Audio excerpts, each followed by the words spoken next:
Bună dimineața, fraților, am fost la Lidl, nu sponsorizez, dar sper să mă sponsorizeze ei, am fost din de băut. Astăzi vom merge la muncă, la service.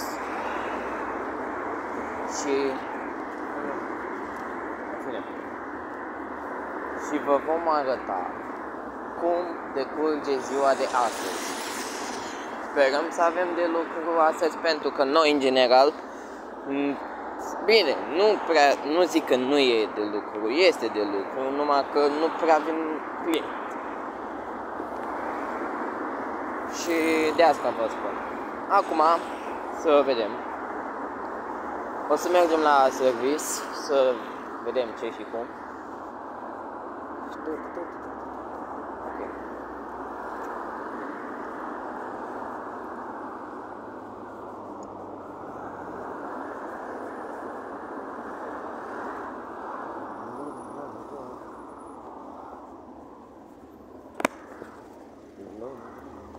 Uitați cum este afară. Astăzi afară este înnorat, dar de ce? Nu știu. În fine.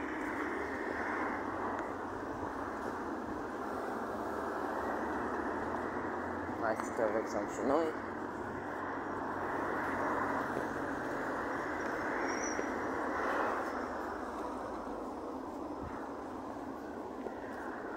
Numai că n-am unde să-mi pun ceaiul ăsta, în viața mea. Asta e foarte bine. Nu contează.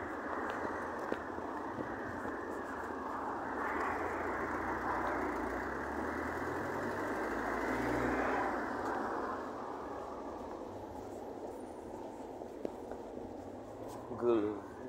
Bă, dar ăștia au același nume.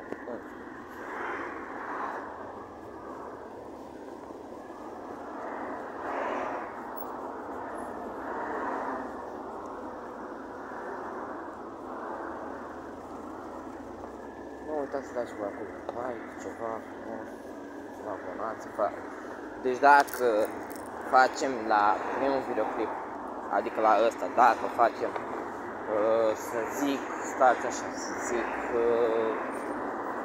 15 abonați și 25 de like-uri, fac și mâine, gen, mă țin de seria asta cu daily vlog. Am văzut de la prietenii mei că fac foarte multe daily routine-uri de astea, daily vlog-uri, daily vlog-uri de astea și chiar merge, adică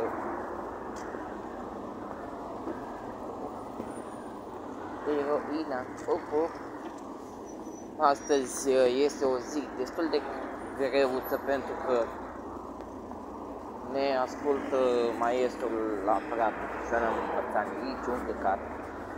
Deci eu nu mai contează. Am scăpat ce ai propus. Sper să mai fie bun. Dacă nu s-a spart butonul, eu... Așa. Deci dacă vă place seria asta, eu o continui. Și am și 2 săptămâni de muncă și plus încă 2 zile, ceea ce este destul de bine, adică. Și după aia mai am ultima săptămână și gata, intrăm în asta de iarnă. Bun. Haideți ca să...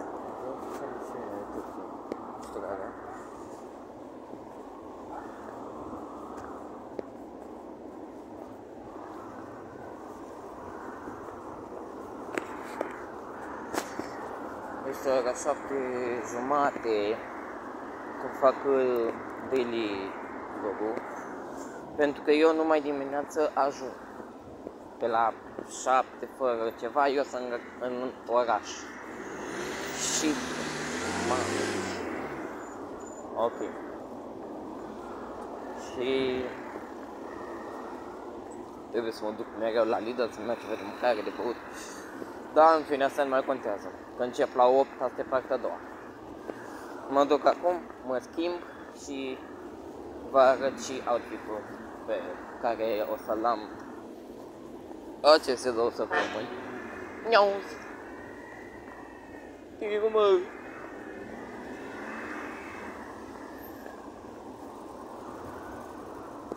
Așa. O să vă arăt imediat și unde lucrez. Unde vezi că arată mișto pancardele astea.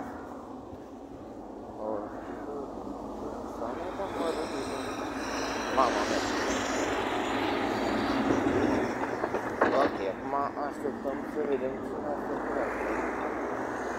Aparent niciunul. Ăsta din orașul care nu sunt eu mi-a dat prioritate. Deci din SV, ca să nu zic tot. Și da, uitați, am ajuns la locul de muncă, la Mitsubishi. Haideți să intrăm și înăuntru, să vă arăt serviciul și ce mai este de arătat. Dar cum de la venitul ăsta? Să nu vină ăsta. Mă rog dacă nu.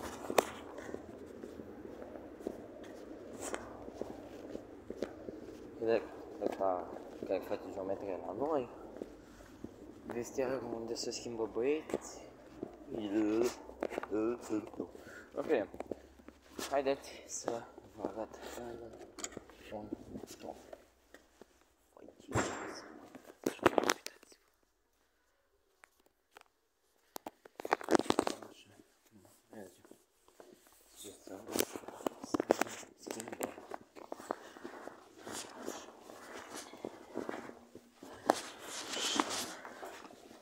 Deschidem așa și am ajuns în vestiar.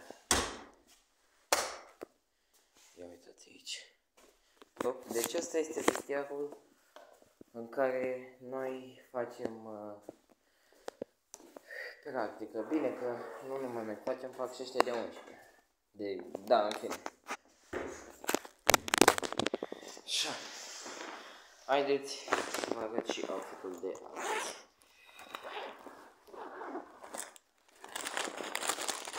Avem Adidas și de muncă. Să vă găsesc de departe. Pantalonii de service, uitați. Adică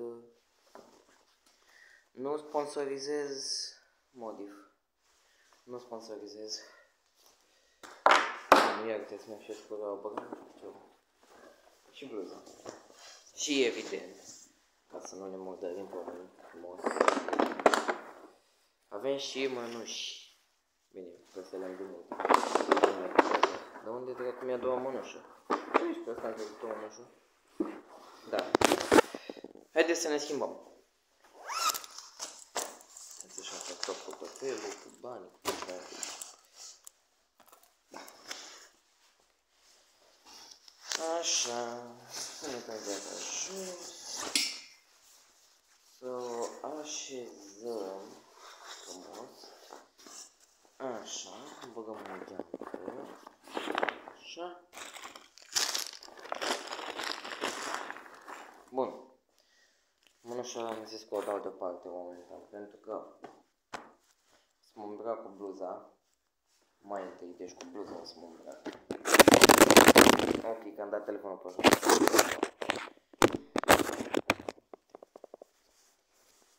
Așa, ia să întoarcem. Așa, ia uitați aici. Mă, de ce curată-i, bă, se vede că am spălat-o. Ok.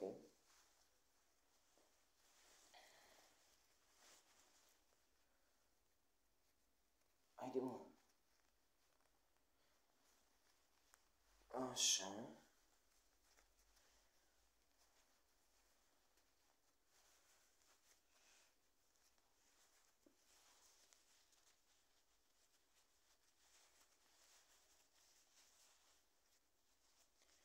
Bun. De îmbrăcat, am îmbrăcat cu bluza.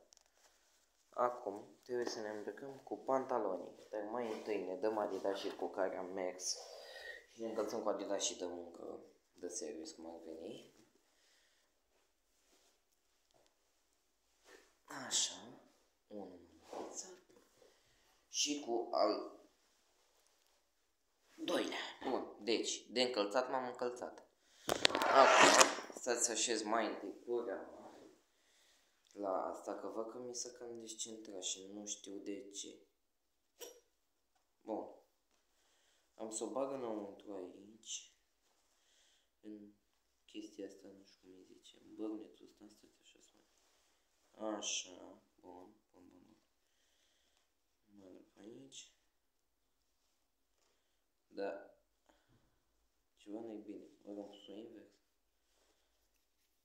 Nu. Așa. Ce treabă? Așa. Bun. Și am zis eu că am pus-o invers. Nu mai contează. Bun. Bam. Deci, coreaua este intrată. Bun.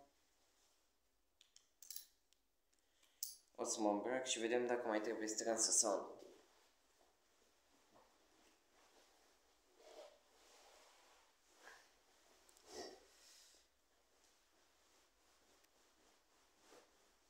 Așa. De la 12 la 1 am pauză de masă și de la 1 până la 5 mai am muncă. Deci, practic, cam așa se decurgă cele 2 săptămâni ale noastre de muncă, că suntem mai mulți la serviciu, mai mult de la mine din clasă. Așa. Dracu arăm. În fine, nu contează.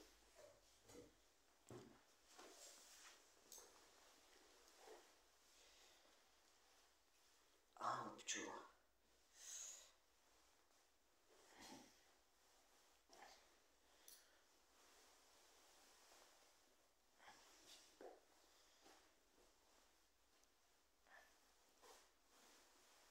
Uite-te și tu cum e și căldat. Da. O problemă tehnică. Faci puțin.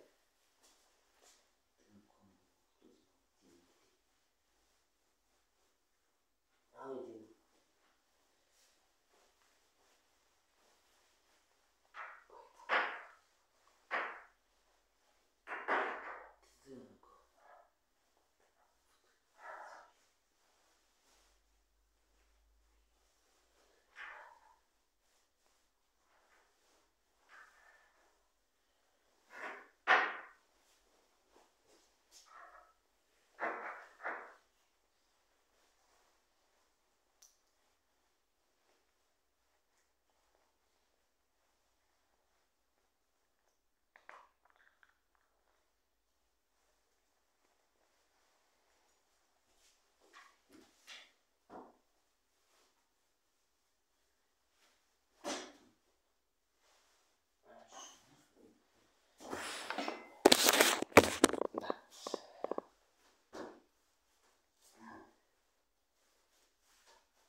Deci ne-am îmbrăcat și cu pantalonul, după cum puteți vedea.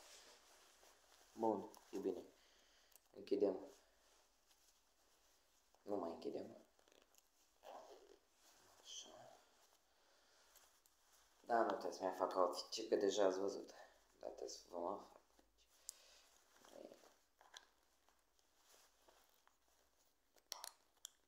Și să-mi spuneți ce părere aveți despre primul meu de livru.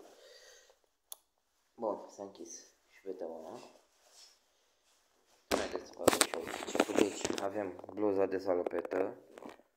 Aici, frumos, elegant. Bun. Pantalonul de salopetă. V-am zis de la Modif. Să nu vă luați că e cam.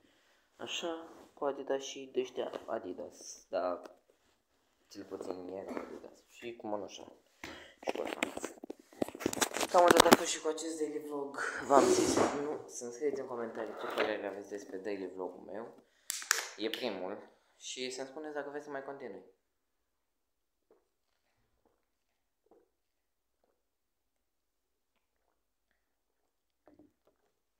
Ignorăm faza că am băut. Eu am fost Costi și v-am